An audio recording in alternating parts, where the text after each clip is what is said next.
Bonjour, c'est Christian Pesset.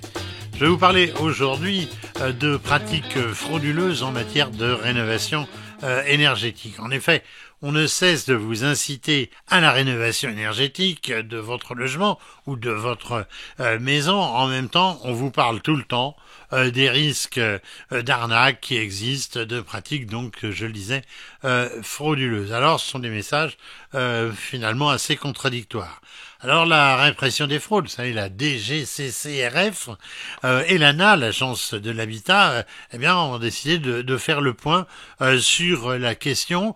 Alors ce sont des structures officielles, donc indépendantes, qui sont au centre même du dispositif et qui rappellent l'effet d'aubaine que représente donc le dispositif MaPrimeRénov'. Je vous en ai souvent parler, c'est-à-dire les aides financières dont vous pouvez bénéficier, et il dénonce justement des acteurs, je cite, des acteurs opportunistes responsables de pratiques frauduleuses. Autrement dit, ce sont ce qu'on appelle des éco-délinquants ou tout simplement des escrocs et qui profitent donc du système sans rendre forcément les services qu'ils vous doivent. Alors la DGCCRF a fait quand même du boulot puisque en 2023 elle a contrôlé près de 800 opérateurs, comme ils disent, autrement dit 800 entreprises du secteur, dont plus de 50% présentaient des anomalies à des degrés de gravité divers. Alors, les pratiques frauduleuses, ça portait sur quoi? Alors là, j'ai toute la liste, ça portait sur des informations contractuelles, on va dire lacunaires ou trompeuses, sur des démarchages téléphoniques illicites. Vous savez, on continue malgré tout à être embêté souvent chez nous avec ce type de pratiques. Ça reposait aussi sur une stratégie de démarchage commercial agressif. On voit ça sans arrêt sur les foires expo par exemple, et à domicile c'est tout à fait ciblé sur des publics vulnérables, on va dire, notamment évidemment des personnes âgées, et avec des arguments qui sont de la tromperie, qui sont des arguments mensongers. Aussi, et ça c'est plus embêtant encore, c'est la souscription d'un crédit à l'insu du consommateur. C'est-à-dire, on vous fait signer quelque chose, vous croyez que vous signez un bon de commande ou autre, et vous signez en fait un véritable emprunt. Alors, la DGCCRF et l'ANA, font appel à votre vigilance, à la vigilance des consommateurs, avec des conseils précis. Alors là, il y a encore une liste.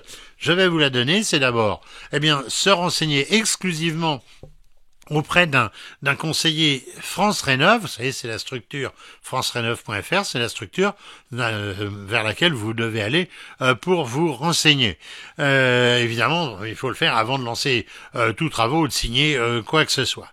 Il faut être très vigilant quand le démarcheur se fait passer pour des organismes publics ou des fournisseurs d'énergie. Vous savez, je viens de la part de la mairie, je viens de la part du département, je suis un agent d'EDF. Tout ça, en général, ça doit attirer votre attention. Il faut se méfier aussi des simulateurs d'aide. Ça, c'est pour tous ceux qui vont prendre des informations en ligne. Il faut être très prudent là-dessus parce que souvent, c'est de la tromperie pure et simple. Il faut prendre le temps de demander, de comparer des devis de plusieurs entreprises. Il faut se méfier des effets d'annonce, c'est-à-dire les promesses qu'on vous dit, vous allez économiser 50%, vous allez économiser 60%, bientôt vous serez même en autonomie totale. Tout ça, en général, c'est tout à fait bidon. Alors, faut pas signer de devis avant la validation du dossier de l'ANA pour ce qui est donc des aides. C'est-à-dire que si on vous dit que vous allez pouvoir avoir des aides, vous signez pas un devis avant d'avoir la certitude que vous aurez des aides, c'est-à-dire d'avoir déposé le dossier auprès de l'ANA via notamment France Rénov'. J'en parlais il y a quelques instants.